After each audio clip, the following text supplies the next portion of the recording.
Ce que j'aime avec le souvenir, la récompense de souvenir ne regarde pas l'état de la personne qu'on veut aider. Et très souvent, regardez bien, les personnes que nous aidons, ce sont des personnes qui nous avaient aidés. Et puis un jour, on te dit qu'ils souffrent sérieusement. Ils marchent avec des babouches. Mais à cause de la récompense des souvenirs, tu ne regardes pas son état. Tu lui dis, monte dans ma voiture. Il est sale, il a la poussière. Tu as une belle Bentley avec cuir, je ne sais pas moi comment. Mais tu acceptes cette personne de monter dans ta voiture. Tu lui dis, allons-y à la maison. Assis-toi là. Maman, elle me vient avec la nourriture. Sers cette personne. Mais papa, il est sale. Tais-toi. Tu ne sais pas ce que cette personne a fait dans ma vie. Pour que je te paye et que je devienne ce que je suis aujourd'hui. Cette personne que tu vois avec des babouches, elle a beaucoup contribué dans ma vie. Avez-vous ce genre de personnes? Est-ce que vous les cherchez encore? Ou vous les avez oubliés? Ou quand ils s'approchent, tu regardes, tu dis, et puis d'autres même tu les ignores.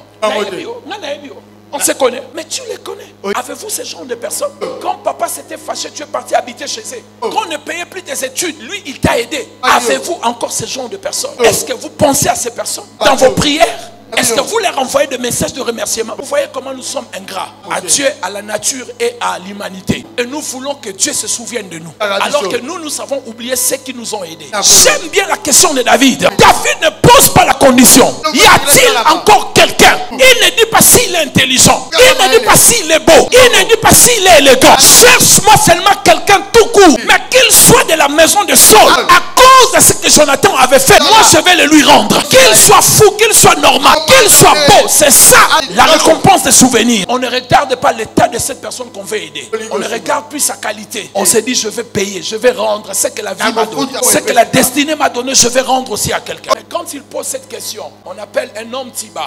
La Bible dit, il répondit au roi Saul. Il a dit à Saoul, il y a un enfant de Jonathan, il existe. Il est dans une maison d'un vendu, Makir. Il est dans le débat. Je ne sais pas vraiment si ça t'intéresse. Parce qu'il vit dans une maison vendue. Il peut t'apporter la saleté et la malédiction. Est-ce que ça te dit vraiment quelque chose? David a dit, allez les chercher. Ce n'est pas à cause de lui que je vais payer. C'est à cause de son ancêtre. Ce n'est pas à cause de lui. Tiba dit, bon, on va l'aider. Il ne comprend pas. Cet homme-là, que tu veux voir, dont tu nous demandes de venir avec ici, l'homme que tu cherches là, cet homme en question, nous allons venir avec lui. Mais le problème, c'est que l'homme que tu veux voir, il est perclé de pieds, il est boité. Il ne peut pas venir ici. Il ne peut pas entrer ici. Parce que toi-même, David, lorsque tu avais gagné la bataille, tu avais juré. Parce que les boités t'avaient combattu. Et tu avais juré. Tu avais dit, comme je deviens roi, aucun boité n'entrera dans la cité de David. Mais toi, tu nous dis de chercher cet homme. Il est boité. Qu'est-ce qui va devenir ton serment? Le souvenir est plus élevé que le serment. On dit à David, il est boité. Il y a une loi qui est écrite sur devant la ville, l'entrée de cité de David. Aucun boité n'entrera ici. On va lapider cet enfant. David a dit, allez le chercher. Ce n'est pas sa situation. Ce n'est pas ce qu'il vit. Ce n'est pas ce qu'il est. Ce que j'ai dit dans 2 Samuel 5:8 n'a pas d'importance. Son défaut, je n'en ai pas besoin. Mais je vois Jonathan. Jonathan couvre son défaut. Ici, je vais ouvrir une parenthèse très vite pour vous. Lorsqu'on dit à David, c'est un boité, David a dit, ce n'est pas à cause de lui qu'il vienne ici. Je vais le voir. Il a envoyé cette cortège qui est parti le chercher. Pour la première fois dans la ville de Lodébar, les gens ont vu une suite royale. Je ne sais pas qu'est-ce que cet enfant faisait. Peut-être il parlait aux gens, il leur disait, moi je viens d'une famille royale. Ah oui, c'est ça. Toi tu viens de la famille royale. Tu vis chez Makir. Tu nous demandes même le pain. Mais ces jours-là, ils ont vu que cet homme ne blaguait pas. La suite royale est arrivée. On a pris cet homme jusqu'à devant David. Il a dit, je suis un chien mort. Au lieu même de dire un chien vivant, il dit, je suis un chien mort. Pourquoi tu veux me voir? David lui a dit, ce n'est pas à cause de toi, c'est à cause de Jonathan. Je vous donne ce principe par rapport à cette relation entre David et Mephibosheth.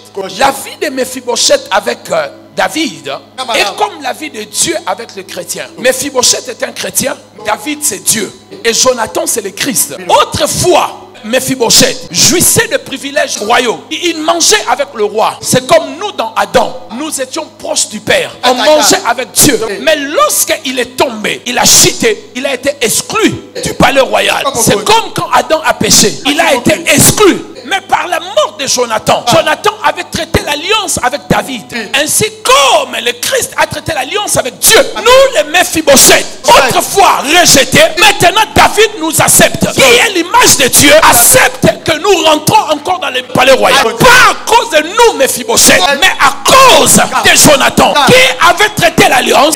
Amen, amen. Deuxième chose, Après la chute, Mephibosheth avait tout perdu. Comme nous, dans Adam, après la chute, nous avons tout perdu. Troisièmement, David, à cause de son amour pour Jonathan, il va restaurer Mephibosheth. De la même manière, Dieu, pour son amour pour le Christ, il nous ramène aussi dans le palais royal. Quatrièmement, grâce à Jonathan et cet homme qu'on appelait Mephibosheth, il va sortir de la condamnation, de l'anonymat. C'est comme nous aussi, à cause du Christ, nous sortons des condamnations de famille et nous venons dans le royaume de Dieu. Cinquièmement, David adopta Mephibosheth dans sa famille à cause de Jonathan. Comme Dieu nous adopte, nous sommes le fils d'adoption selon Ephésiens à cause du Christ. De la même manière, Mephibosheth va s'asseoir à la table de David pour toujours. À cause de Jonathan, nous aussi, nous sommes sauvés pour toujours. Et nous serons assis avec le Paul, avec Abraham, à cause du Christ. Tout ce qu'on fait, ça peut nous faire mal. Mais vous ne savez pas ce que vous allez récolter. Après vous, vous ne savez pas ce qui va arriver.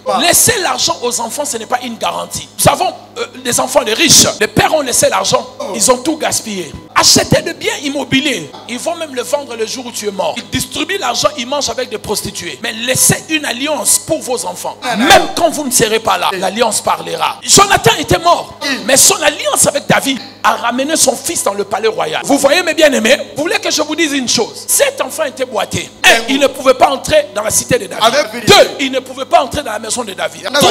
Il ne pouvait pas s'asseoir à la table du roi. Mais l'alliance, les souvenirs d'alliance a brisé toutes ces condamnations. Et vous savez comment le roi mangeait? Une longue table. Tous les enfants venaient selon leur ordre. Absalom venait, un beau gosse. Lorsqu'il entrait, les cheveux comme une femme, ça tombait jusqu'ici. La robe blanche, il entrait avec l'allure. On lui disait de s'asseoir. Amnon entrait avec allure. Un homme séduisant. On lui montrait sa place. Et après Salomon entrait, l'enfant le plus sage. Le papa l'aimait beaucoup. On lui trouvait une place pour s'asseoir. Et puis le fils du roi venait. C'était le tour des enfants adoptifs avec les officiers de l'armée. Et on annonçait chaque enfant quand il entrait. Et on dit maintenant, Mephibosheth va arriver.